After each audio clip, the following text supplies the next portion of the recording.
नोंथांमोना जितु वार्कार्स मिट लादों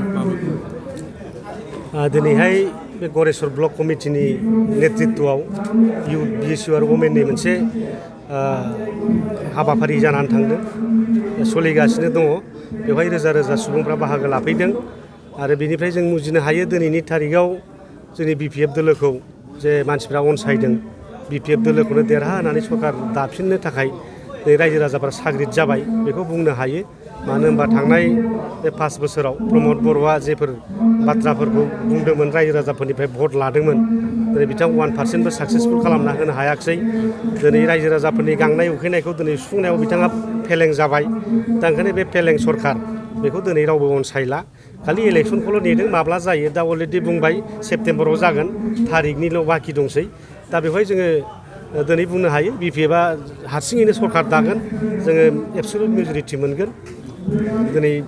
इउपिपिएल सरकारजों खुनु मानसिया बिसास गैला बिभिन्न जाति जनगोष्ठीफोर दङ दिनैहाय बिथांमोननि रायजो राजाफ्राबो बिसास गैला दिनै थगायजोब्बाय गासिखौबो दिनै हा हु होगोन होनदों लेन्ड पाट्टा होगोन होनना बुंदोंमोन मेला बानायदोंमोन हानि बेवहायबो दिनै होनो हायाखिसै दिनै हा होनायावबो बिथांमोना फेलें जाबाय थगायबाय खालि लेन्ड पजिशन सार्टिफिकेट होदों न' लुनो आन्थाल' होदों हाफोरखौ दिनै बेबो बिथांमोना दाबो एलटमेन्ट होनो हायाखै दा बेबादिनो गोबांथार हा हुनि बेलायावबो थगायबाय साख्रि बाख्रिनि बेलायावबो थगायबाय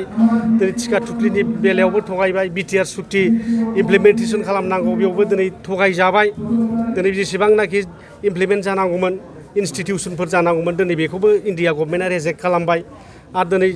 1,500 कोटि थाखा फैनांगौमोन बेखौबो दिनै थगायजानाय जाबाय दिनै बेखौथ' बिथांमोनहा गावसोरनो फोरमायनानै लाबाय रोनगोरा नार्जारि बिथाङा रायजो सभायाव जिथुनाखि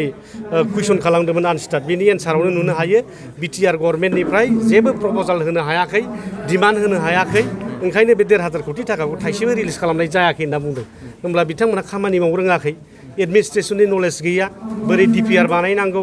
अफिसारफ्रा मा खालामनांगौ इन्जिनियारफोरखौ मा थिननांगौ दा बेफोरनि टेक्निकेल नलेजफ्रा दिनै बिथांमोननाव गैया बेनिखायनो प्रमद बर'आ सासे फैलार नेता एडमिनिस्ट्रेटिभ साइडजों होन नोंनि एकाडेमिक साइडआवबो होन इडुकेसन इन्स्टिटिउटफोर प्रभिन्सियेलाइज खालामनायनि बाथ्रामोन दिनै गासिबो कलेज स्कुलफ्रा प्रभिन्सियेलाइज जानांगौनि बाथ्रामोन नाथाय दिनै जायाखिसै दिनै मास्टारफ्रा स्कुल कलेज बन्द' खालामलायनानै आन्दलनसो खालामनो गोनां जाबाय फरायसाफ्रा आन्दलन खालामनोसो गोनां जाबाय होमबा बेराफारफ्रोमबो बिथिङाव दिनै प्रमद बर'आ फैमाल नेता फेलें नेता बेर्थ नेता बे जाबाय जिर' नेता दा बेनिखायनो रावबो बिसास खालामला फैबाय थानाय बिसायख'थियाव बिपिएफखौनो हाग्रामा महिलारिखौनो सिफ बानायफिननो दिनै बयबो जानजि खाफ्रादों आरो बेबादि रायजोनि अनसायनायखौ जों मोनगोन जोंहा बिसास दं दायो नोंथां दिनै बे दोलो नागारदां होनोबा दा लेटेस्टआव खाम्फा बरगयारि मानाव गेदेर बिथांजों हितेश बसुमतारीजों दोलो नागारदों दस्रा रावबो लिडारफ्रा नागाराखै खाम्फा बरगयारिया खनले खनले इलेक्सन जेरैखाय बेहा माइना माबा जादों बेहा फ्रास्ट्रेसन जादों डिप्रेसनाव गोलैनानै दं बिथाङा मोनफ्रोमबो इलेक्सनाव जेनबाय थायो गाव इलेक्सन गेलेनायाव खेबसेल' देरहाफैदों 2010 सनावहाय 15आवथ' बयबो मिथिगौ बे 2 नाम्बार खालामनासो देरहादों होननानै काउन्टिं एसिस्टेन्ट काउन्टिं एजेन्टफ्रा मिथियो रिटार्निं अफिसारफ्रा मिथियो अफिसारफ्रा मिथिजोबो गासिबो बिटिसि बाथिया मिथियो खाम्फा बरगयारिया 2015आव बोरै देरहाया